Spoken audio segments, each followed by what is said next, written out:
Welcome to another edition of Mark's Inspiration.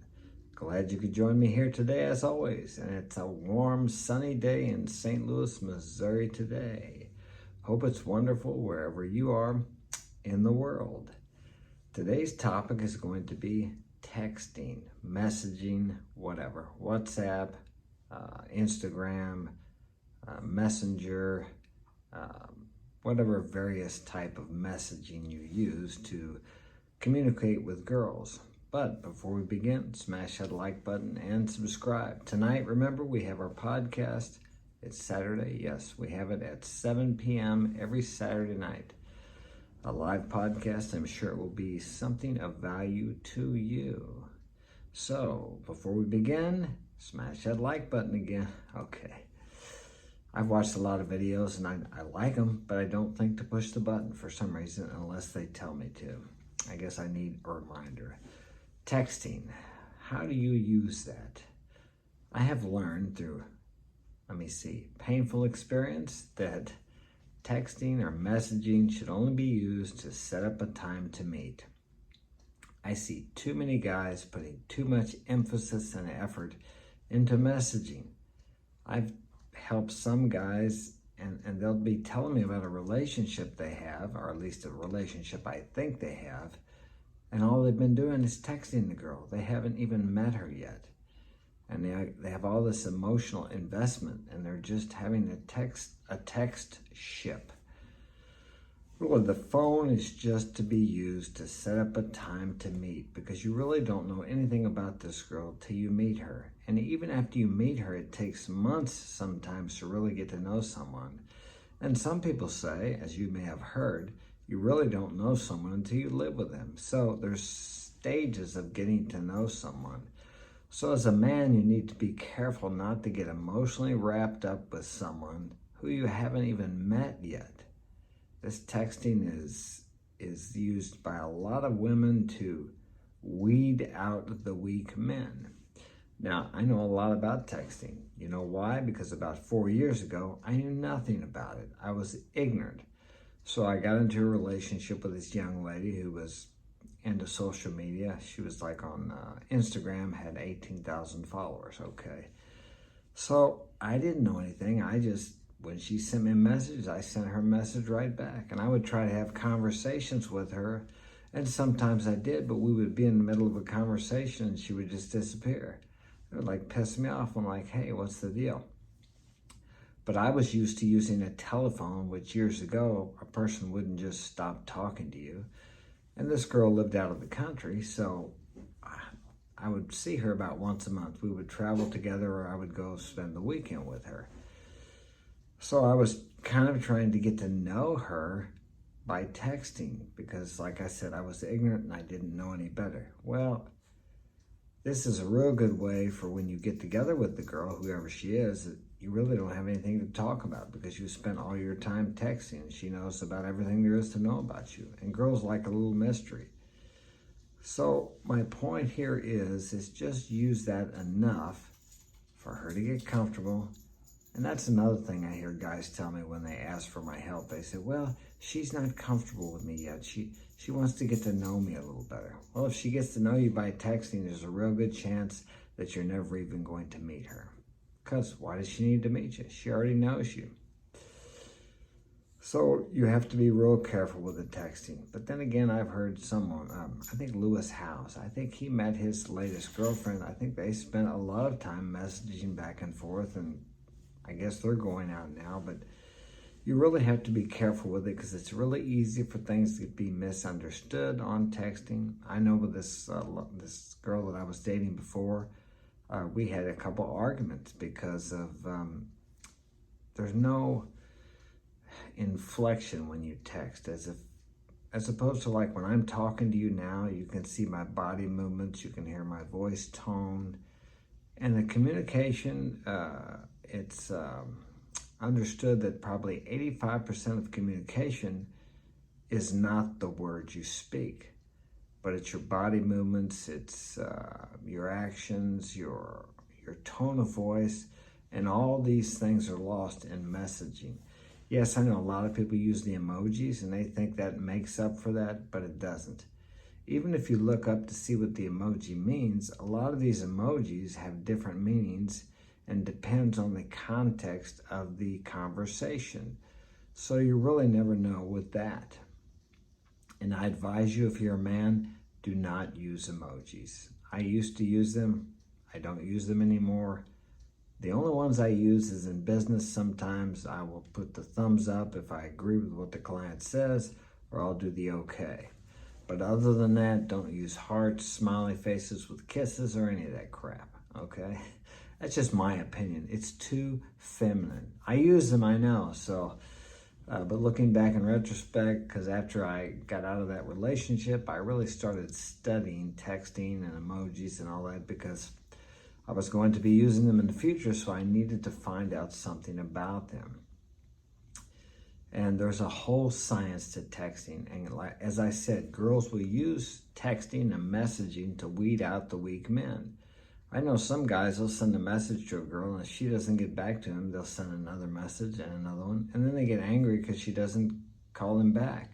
Well, that's a way right there that they can weed out the weak, needy guys who are going to be clingy and who value their whole existence on the approval of a girl. And women don't want a man like that. Women want a man who is centered and self-sufficient. They want to be able to lean on that man. They want to be able to have him as their rock, as their mountain. They don't want a man who is just totally into them and puts them up on a pedestal. I went out with this girl one time, and we went out for quite a while, and I admired her, I enjoyed being with her, but I gave her a little too much attention, and it turned her off.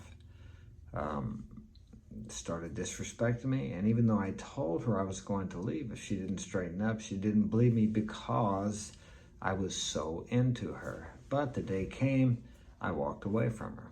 And as all of them, they are kind of surprised that I did it. But that's the way it goes. But you can't really tell a girl anything. You have to show her by your actions.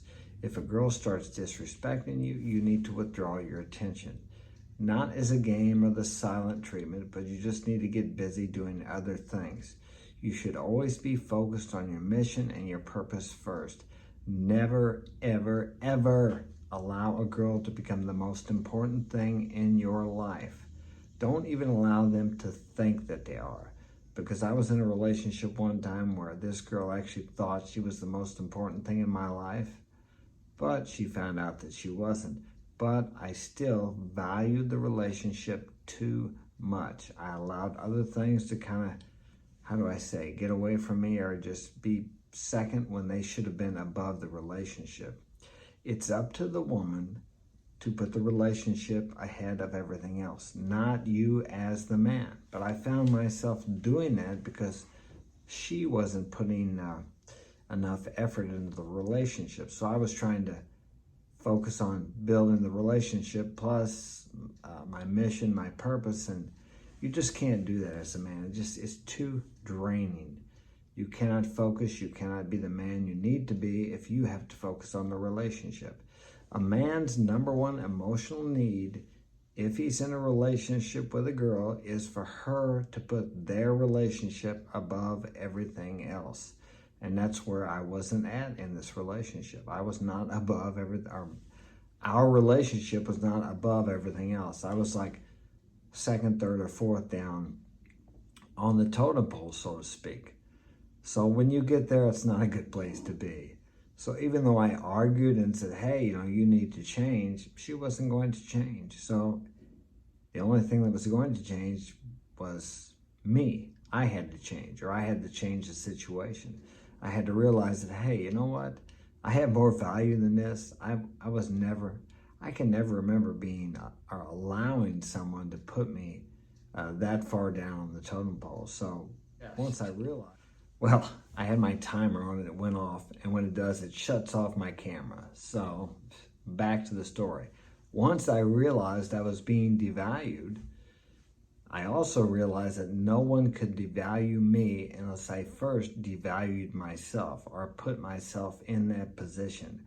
We teach people how to treat us, and this doesn't happen overnight. It was over a series or a period of me complying are saying, oh, well, that's okay, we'll do it your way.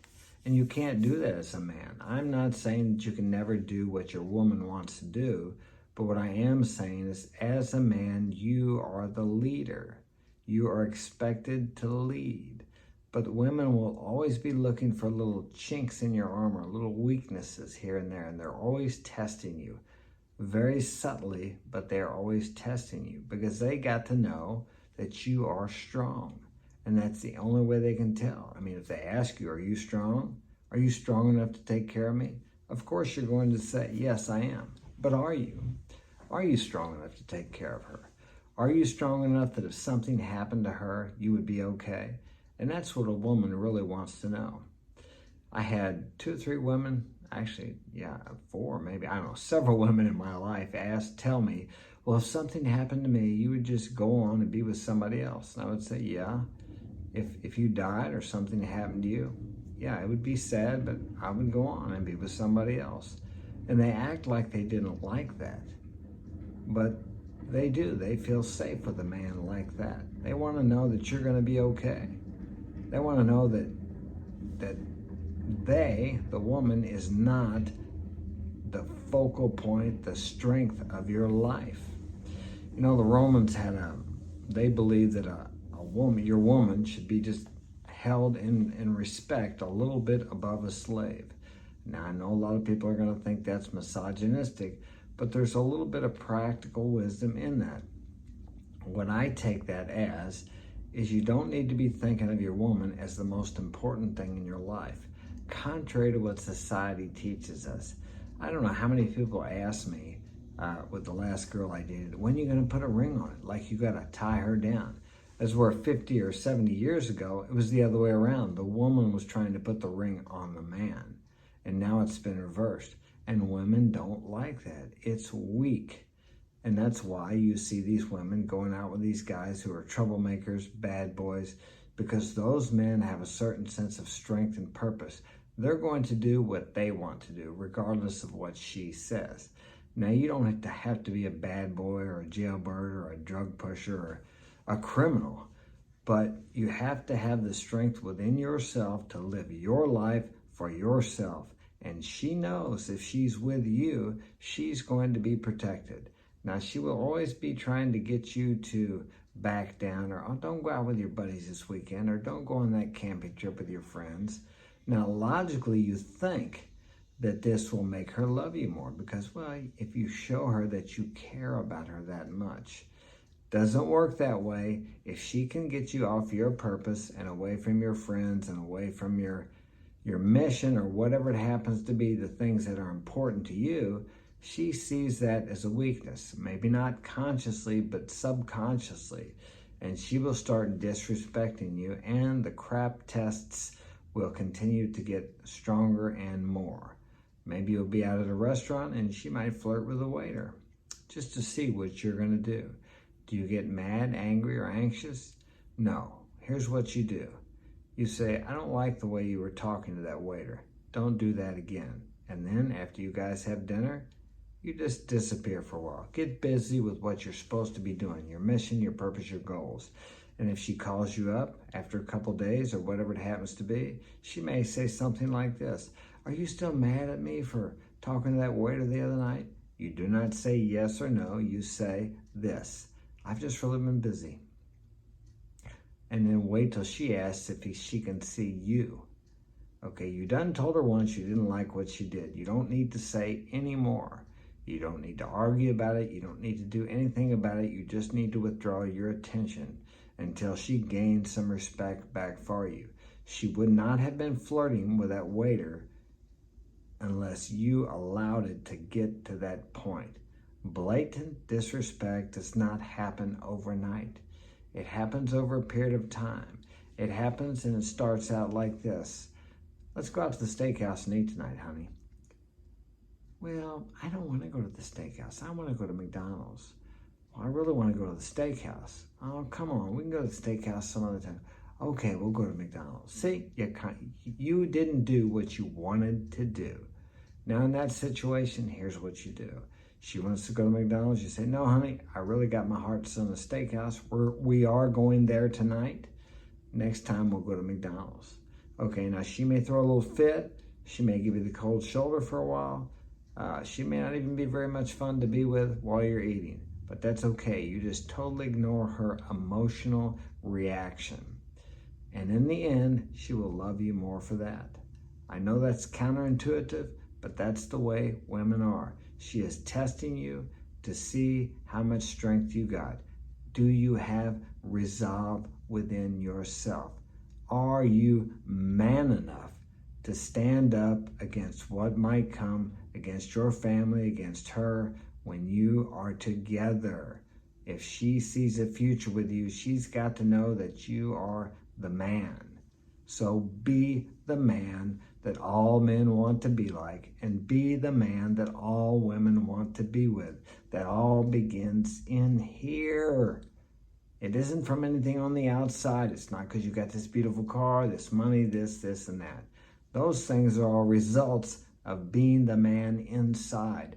The only thing you need to change is in here, or here, however you want to say it, within you. And when you change inside, when you become that man, you don't have to chase women. They will find you. I know a lot of people don't believe that. Well, you got to get out of your house, of course, and off the couch and out from behind your computer and out of the Cheeto dust. But when you do that, these women will find you. If you're a man on a mission, you have a purpose, you are out in the world anyway. And these women will come to you. They will feel your strength. You will not need to chase them.